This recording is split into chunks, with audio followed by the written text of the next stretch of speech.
Assalamualaikum warahmatullahi wabarakatuh. Alhamdulillah. Mumpung lagi musim barat, jadi nelayan gak bisa mancing.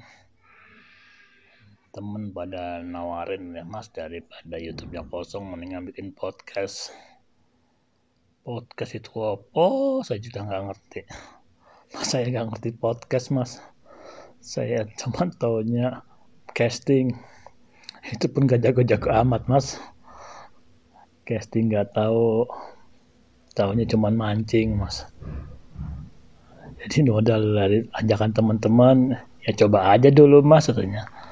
Siapa tahu aja ada yang nonton. Walaupun yakin gak ada yang nonton juga gak apa-apa. Nah, jadi itu sempat mikir apa yang mau diangkat di podcast ini. Orangnya udah nggak ada di Jubel. Orang udah makin dikit.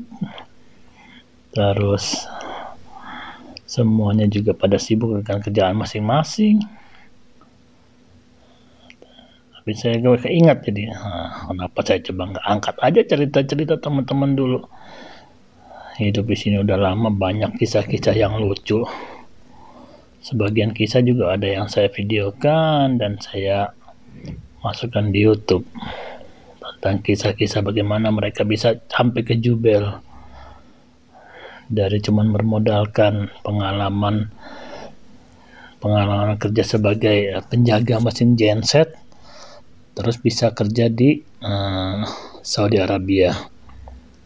Itu udah saya masukkan di video YouTube-nya. Nah, dari situ saya mikir, oh ya ternyata banyak juga orang yang punya kisah-kisah menarik, kisah hidupnya yang saya sepribadi saya jadikan pembelajaran buat saya. Salah satunya ya kisah dari seorang teman saya, dia welder di perusahaan support industri di Jubel. Di akhir-akhir masa kontrak beliau di Jubel, beliau minta tolong dibikinkan CV. Oh ya, emang selama ini kerja di Jubel nggak bawa CV, Mas? Nggak bikin CV apa? Oh dulu cuman ini aja, Mas, temen yang bikinin kertas, terus dikirim kita bawa pada saat walk-in. Oh jadi temen yang iya. Jadi saya cuma ngasih data-data doang, kayak sertifikat segala macam, temen yang ngetikin ya. Terus kita bawa pada saat walk-in. Oh, alhamdulillah diterima, tapi Mas ya sampai sekarang saya kerja udah lebih dari 2 tahun saya di Jubel. Oke, nggak apa-apa, Mas, kalau masih ada kertasnya sini, nanti saya coba ketikkan lagi, saya formatin ulang. Udah nggak ada, Mas, itu juga teman yang bikinin, terus saya serahkan pada saat bertemu sama user dulu. Ya udahlah kalau gitu, saya minta data-datanya aja, sertifikat semua, riwayat hidup, kasih ke saya, besok saya coba bikinin draftnya. Akhirnya dia ngirim data-datanya via WhatsApp, segala macam sertifikat, tanggal lahir, nomor yang bisa dihubungi, email, nomor telepon. Tapi saya terkejut ketika saya lihat, loh, Mas, CV kok nggak ada background pendidikan? Emang terakhir sekolah lulusan mana, Mas? Kalau bisa dicantumin tahun berapa SMA, terus kalau misalnya diploma masukin diplomanya. Dia hanya tersenyum. Saya bukan lulusan diploma, Mas. Oh ya gitu, nggak apa-apa, Mas. Saya juga bukan diploma, saya juga cuma lulusan SMA kok. Tulis aja SMA mana, lulusan tahun berapa gitu. Sama, Mas. Oh maksudnya saya sama-sama SMA? Enggak. Sama, Mas, saya juga nggak lulus SMA. Waduh, Mas. Ya udah nggak apa-apa lah, SMP-nya aja tulis, nanti SMP mana gitu. Nanti saya coba tulis lah. Ya itu yang masalahnya, Mas, SMP itu saya nggak lulus katanya. Saya cuma lulusan SD. Subhanallah. Saya bilang, ini yang namanya rezeki. Kita nggak tahu. Bahkan kita tidak pernah membayangkan dengan lulusan SMP bisa membawa kita jauh dari Indonesia ke negeri yang banyak orang impikan. Ya udah saya coba bikin. Ternyata saya lihat beliau ini bukan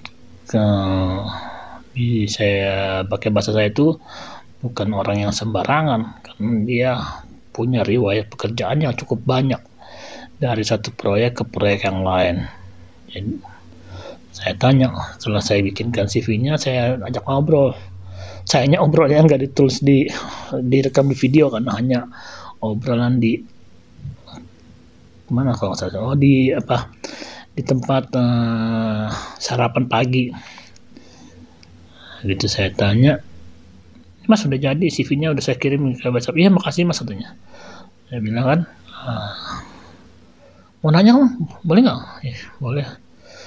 Kalau selama ini nggak punya CV, terus kerjanya saya lihat ini banyak banget kerja dari satu proyek ke proyek yang ya itu mah ikut temen aja Mas. Jadi kalau habis proyek ini nanti sama temen diajakin, tanya mau nggak ikut ke saya, ada proyek nih di ini, terus saya ikut.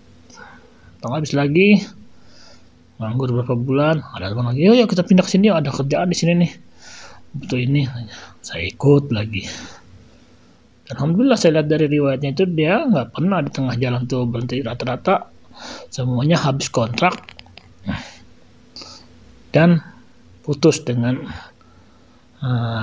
tempat kerja yang kontrak dia berakhir. Jadi bukan karena kelalaian atau bukan karena kenakalan dia berhenti bekerja, melainkan emang kontraknya sudah selesai. Nah dari situ saya bilang, inilah rezeki. Kita nggak tahu, kita berusaha sekuat tenaga, kalau Allah kasih rezekinya sampai situ ya sampai situ aja. Dan dia juga sama, hanya bermodalkan ijazah SD, ternyata diberi kemudahan untuk bisa bekerja di luar negeri, bisa kerja di Arab Saudi. Dan yang saya ambil poinnya yaitu, pertama rezeki itu sudah Allah yang atur. Kita hanya bisa berusaha dan menyerahkan segalanya sama Allah. Itu poin pertama. Poin kedua, silaturahim. Jadi mempererat ukhuwah dengan sahabat. Ini juga jadi kunci. Ternyata banyak pekerjaan yang dia dapat itu didapat melalui atau dengan jalan dari para sahabat-sahabat tempat dia, sahabat-sahabat yang dia kenal. Jadi makin banyak sahabat yang dia kenal, makin banyak orang yang memberikan jalan untuk bisa mendapatkan usaha. Itu 2 poin yang saya kira saya harus tanamkan di dalam hati saya, bahwa 2 hal itu penting dalam hidup. Jadi segala kita berusaha dalam arti terus belajar, mengasah, karena saya lihat sertifikatnya belajar welding, otodidak, terus dia mengambil sertifikasi, terus dia bekerja dengan jujur, habis masa kontrak dia tetap berhubungan baik dengan temannya dan banyak teman-temannya yang mengajak, sampai akhirnya bisa ke luar negeri dengan modal ijazah sekolah dasar. Bahasa Inggrisnya juga kalau dibilang ya untuk sekelas sekolah dasar cukup bagus, karena dia bisa mengerti apa yang orang ngomong walaupun tidak bisa selancar dibandingkan dengan mereka-mereka yang lulus di universitas. Tapi alhamdulillah survive sampai 2 tahun di Saudi Arabia. Saya kira begitu kisah-kisah yang mungkin saya bisa angkat kali ini. Untuk kisah selanjutnya kita coba cari siapa yang mau diajak ngobrol dengan pemancing kampung, nelayan kampung di blognya ini. Oke, assalamualaikum warahmatullahi wabarakatuh.